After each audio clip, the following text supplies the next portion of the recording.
But இந்த video எதை பார்த்தீங்கன்னா சென்னை விசஸ் லக்னோ நேற்று நடந்த மேட்ச்ல வந்து சென்னை தோத்துருப்பாங்க. அதை பற்றி தான் அதுக்கு நம்ம சேனல் இது சப்ஸ்கிரைப் பண்ணாத சப்ஸ்கிரைப் பண்ணிட்டு மறக்காம பெல் பட்டனை கிளிக் பண்ணுங்க. ஆக்சுவலாக ஃபர்ஸ்ட் பேட்டிங் ஆட வந்த சென்னைக்கே வந்து பயங்கரமான ஷாக்கு. எடுத்தோடனே வந்து ரக்ஷித் ரவீந்திர அவுட். ஸோ பெருசாக யாராலையும் வந்து பேட்டிங்கே பண்ண முடியல அந்த பிச்சில்.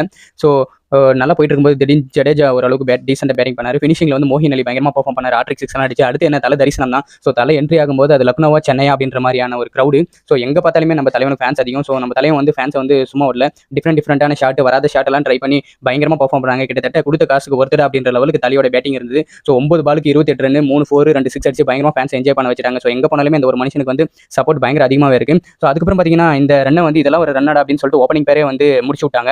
கடைசியில் வந்து ஈஸியாக லக்னோ வந்து வின் பண்ணிட்டாங்க 8 விக்கெட் வித்தியாசத்தில். ஸோ என்னதான் நம்ம தோத்துட்டு தேர்ட் பிளேஸ்ல வந்து இருந்தாலுமே இந்த தோல்வி வந்து பயங்கரமாக நமக்கு அஃபெக்ட் பண்ணும். பிகாஸ் பயங்கரமான காம்படிஷன் இருக்கு. ஸோ நம்ம ஆளுங்க வந்து ஹோம் கிரௌண்ட்ல வின் பண்ணிடுறாங்க, அவே கிரௌண்ட்ல வந்து தோத்துறாங்க. இதை வந்து நம்ம ஆளுங்க சரி பண்ணாதான் வந்து பிளே ஆஃப்ஸ் போக முடியும், இல்லைன்னா ரொம்ப கஷ்டம் தான். ஸோ இந்த மேட்சை பற்றி நீங்க என்ன நினைக்கிறீங்க அப்படின்னு கமெண்ட் பண்ணுங்க. இதை நிறைய வீடியோஸ் நம்ம சேனல் சப்ஸ்கிரைப் பண்ணாலும் சப்ஸ்கிரைப் பண்ணிட்டு மறக்காம பெல் பட்டனை கிளிக் பண்ணுங்க.